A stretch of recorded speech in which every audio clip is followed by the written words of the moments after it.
first off, okay lang, sige. Okay lang. First off nga, kamusta lang experience so far dito sa Combine?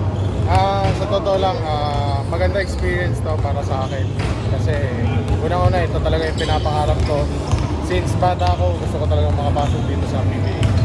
So, ngayon andito na, gagawin ko lang kung ano yung part, ano yung magandang may tulong ko sa team ko para manalo o makapag ng mga maayos o depensa o maayos na rebound. Jeremy, siyempre hindi may iwasan yung nangyari sa MPBL maulipat. Gusto ka naman so far after nung nangyari? Actually, sobrang frustrated ako that time.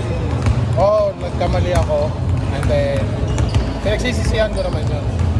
Alam ko na tao rin lang ako and nagkakamali rin.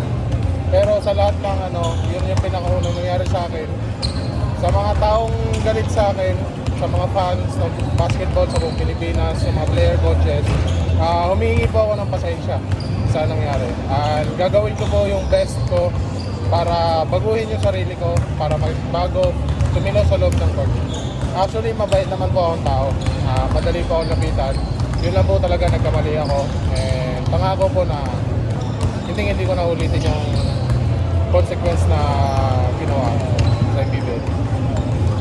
Jeremy, ito bang pag-attempt mo or pagsubok mo rito sa PBA, parang is it also your way of, kind of redeeming yourself after what happened?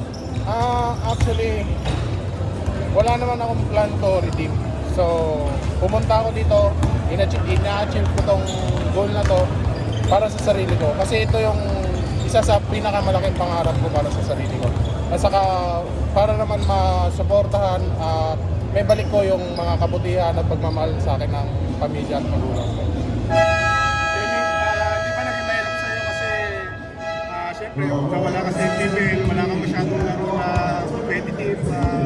Kumusta ka naman, paano mo napagandaan ito? Paano mo na-kondisyon sarili mo para mapagandaan ito? Actually, short, lang ako, preparation. Kasi unang-una, yung nanay ko nasa hospital, pinupunta namin sa hospital. Hindi pa ma-find kung ano yung sakit niya. So, siguro, halos 1 week or 2 weeks lang ako nag-prepare para sa sarili ko. And then, yung preparation naman na yun, talagang hinanda ko yung sarili ko na ibigay ko lahat yung part ko na sa preparation na yun para mapaghandaan tong draft na pinag-ahandaan. Kung mapili ka man ng PBA team, siguro tingin mo isa sa mga may bibigay mo sa kanila. Una kung mapili man ako ng any PBA teams dito, laking pasasalamat ko kasi yun nga, pangarap ko. So, ang may bibigay ko sa team ko, siguro effort. Kung ano yung kaya kong gawin, as a part ko, kung ano yung gusto na ipagawa sa akin, gagawin ko lang kung ano yung part ko sa team na kukuha man if ever sa akin.